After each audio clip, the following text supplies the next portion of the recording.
Hey there, I hope you are fine. I am Samwel Bukuku from the Center for Educational Resources, namely Utimilifu Edu Hub. In this video, I am going to dive into the world of lesson planning. We are going to see how the modern and more flexible lesson plan, called the scaled or differentiated lesson plan, sets itself apart from the traditional one. Well, in the previous video resource, we learned about preparing learning objectives using the ABCD approach. In case you missed it, I recommend you to visit because it lays a foundation of a lesson plan. For this presentation, here below in the description of this video, I have provided you with a link to access the lesson plans that I am about to share with you today. Please stick around with me till to the end, because understanding the inherent similarities and differences between these two lesson plans can truly elevate your teaching game.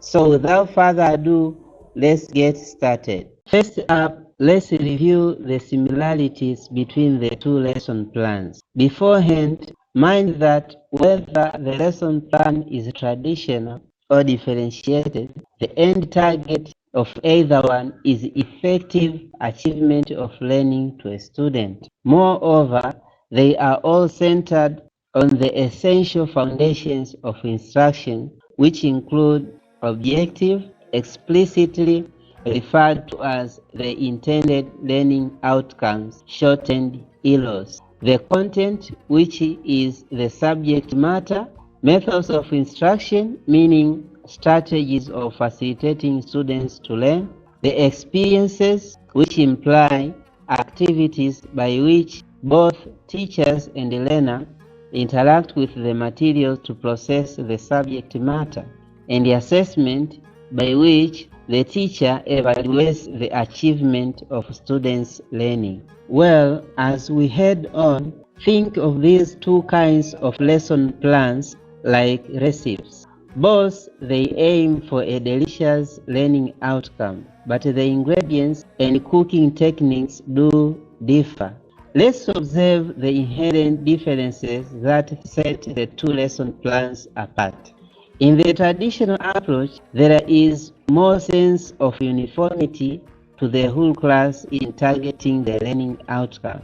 On the other hand, the differentiated lesson plan fosters sense of personalizing instruction to students' needs, interests, and capabilities. While in the traditional lesson plan, similar package of content to the whole class is offered, in the scaled lesson plan, there is flexibility in adapting diversified content to students.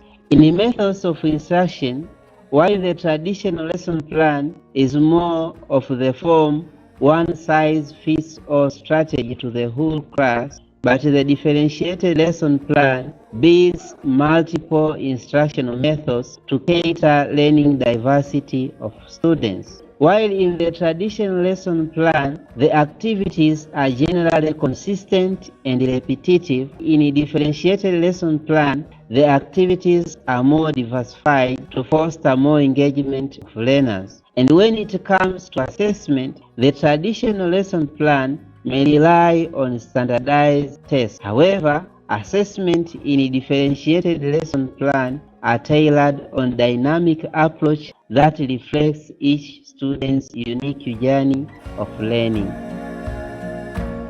Well, the key feature that sets the scaled lesson plan apart is scaling or differentiation of instructions. It involves the harmonious integration between the two facets of an objective: behavior, which is developed through activity learning, and the conditions, which involve pace, place, and materials, including technology, for a transforming learning experience. Therefore, the scaled lesson plan renders instructions that are personalized, adaptive, diversified, and more engaging. And honestly speaking, these are the aspects not keenly paid attention in the traditional lesson plan, albeit they are indispensable for the development of 21st century capabilities among students. One might ask, why all these stuffs up about the lesson plan? Well,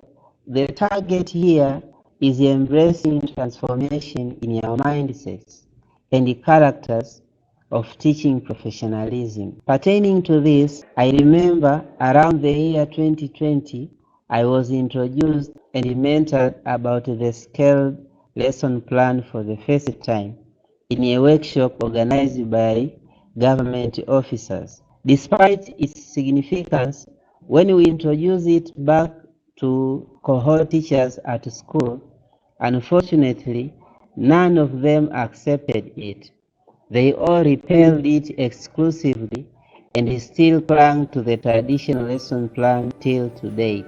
Well, what's your opinion about this? How do you value the scaled lesson plan? Now, I would like to hear from you. Please drop your thoughts in the comment section below and let's discuss together. If you found this video helpful, consider subscribing to the channel and hit the bell to get notified for more teaching insights. You have been with me, Bukuku Samwel. Meet you in the next resource. Have a nice moment. Bye-bye.